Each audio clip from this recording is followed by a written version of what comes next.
ఒకవైపు ఇరాన్ మీద అమెరికా ఏ క్షణమైనా సరే దాడి చేయొచ్చు.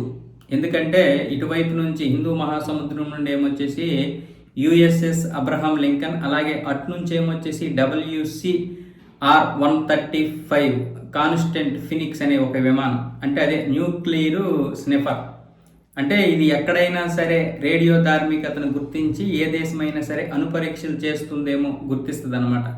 తద్వారా అప్పుడు అమెరికాకి ఇన్ఫర్మేషన్ ఇస్తే ఆ దళాలు ఇక్కడ ఏ విధంగా దాడి చేయాలని నిర్ణయించుకుంటాయి.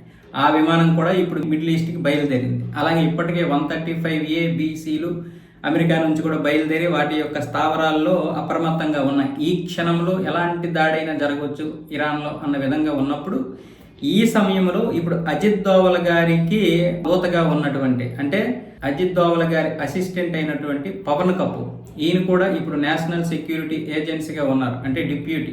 ఈయన ఇప్పుడు ఇరాన్ వెళ్ళారు. ఇరాన్లో ఎవరిని కలిశారంటే అయాతుల్లా అలీ ఖమేనీకి అత్యంత శక్తివంతమైనటువంటి, అత్యంత సన్నిహితంగా ఉన్నటువంటి ఒక అనుచరుడిని కలిశారు.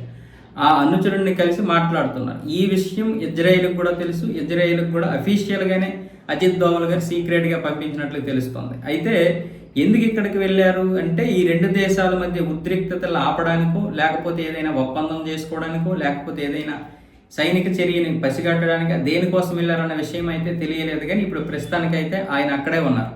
ఈ యొక్క అమెరికా తీసుకుంటున్నటువంటి నిర్ణయాలు ఇలా ఉంటే ఇప్పుడు అజిత్ దోవల్ గారు అక్కడ ఏం చేయబోతున్నారు, ఏం చేయించడానికి ఇప్పుడు అక్కడ ఆయన్ని పంపించారన్న విషయంలో కూడా ఇప్పుడు అన్ని దేశాలు కూడా తలలు పట్టుకుంటున్నాయి. కానీ అజిత్ దోవల్ గారు ఏదైనా చేశారంటే దానికి ఒక అర్థం ఉంటుంది, పరమార్థము ఉంటుంది.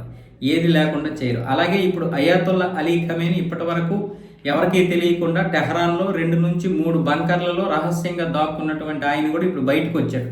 ఆయన కూడా ఇప్పుడు బయటకు వచ్చి కనిపిస్తున్నాడు. సో ఇదంతా చూస్తున్నట్లయితే వాతావరణం చల్లబడినట్లుంది ఇరాన్లో మాత్రం.